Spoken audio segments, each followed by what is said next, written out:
It takes a little bit of practice and getting used to. And just like any usage of the road requires some thought. If you haven't driven through the Ethel and Sutherland intersection in a while, you may have missed out on what looks like a complex infrastructure put in place. But as the city's new mobility specialist tells us, this is the safest way to blend all modes of transportation.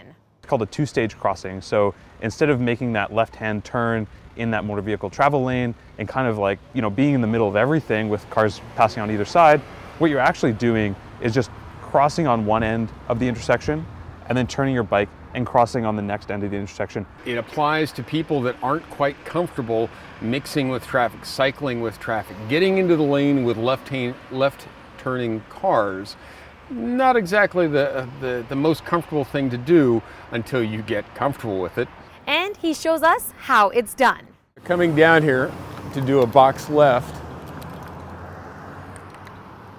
I want to run straight through and then position myself in this bike box, and thankfully the cars line up behind me.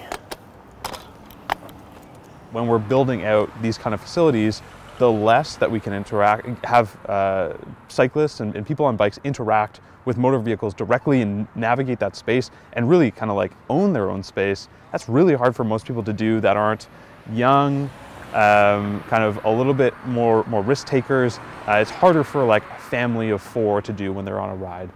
So that's what we're trying to think about. How do we get those folks to ride more? And what we've found is safety is the big reason. Bradshaw says when all modes of transportation are using the roads, it's ultimately safer for everyone. If we have very few pedestrians, if we have very few cyclists, well, then people in cars aren't as aware or as looking out for things. And that's the thing, is that the mix of modes of traffic makes everybody more aware, more attentive.